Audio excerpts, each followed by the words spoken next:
video we will learn about the bryophytes. In previous lecture we have learned about the algae from Thallophyta, in which the plant body is not differentiated into root, stem and leaves. Then the second group is known as Bryophyta and the members are known as bryophytes. Okay. Then here some of the diagrams are here from the bryophytes. Look at here.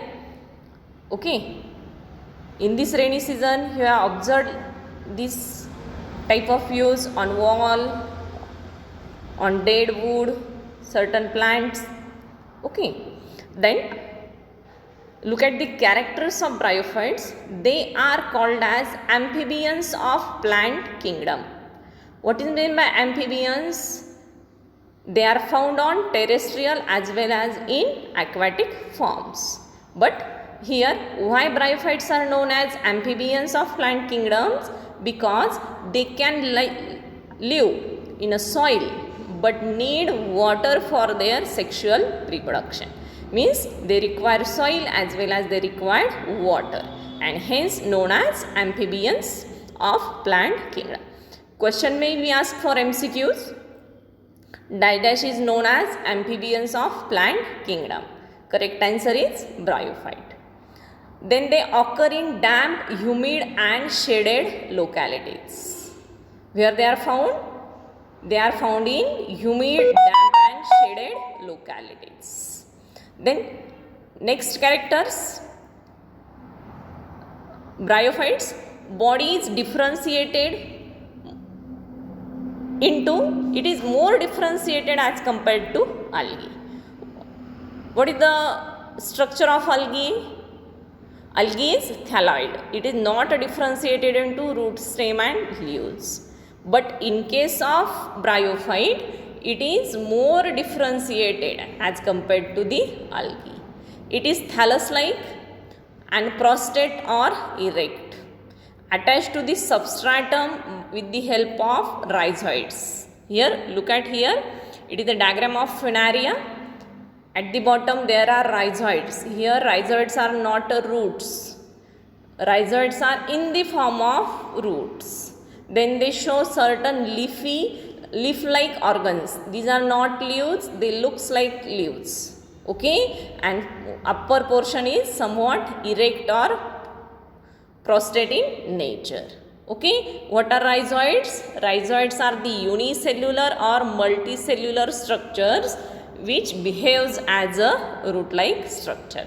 They encourage the body and they give extra support to the plant body.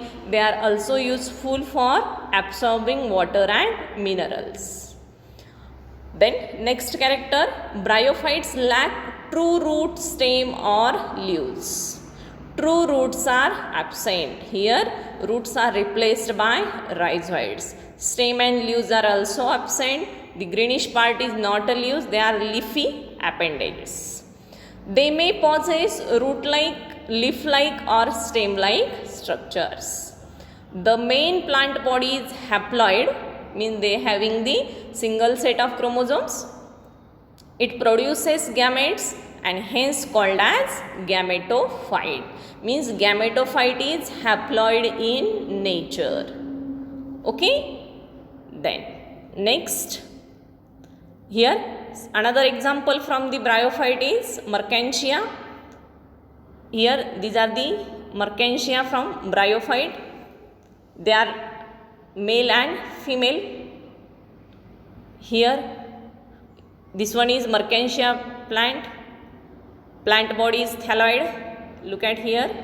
Female thallus and male thallus both are differentiated. Then the upper structures, they are known as, in case of female it is known as archegoniophore and in male plant it is known as anthradiophore.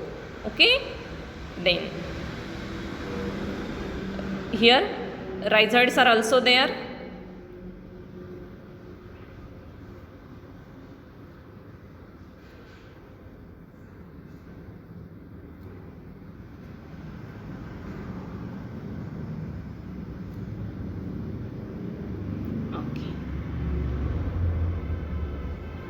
Here some rhizoids are there in the form of root-like structures. Okay, then next character, the sex organs in bryophytes are multicellular.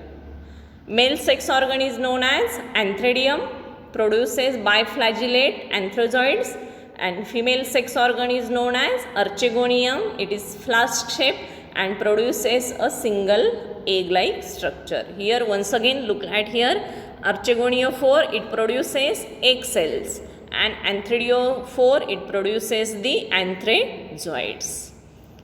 Here once again upper diagram is archegonium with egg and lower diagram with antheridium with sperms. Okay, means lower diagram with male reproductive part and upper diagram with female reproductive part. Then how the reproduction takes place in bryophyte, look at here.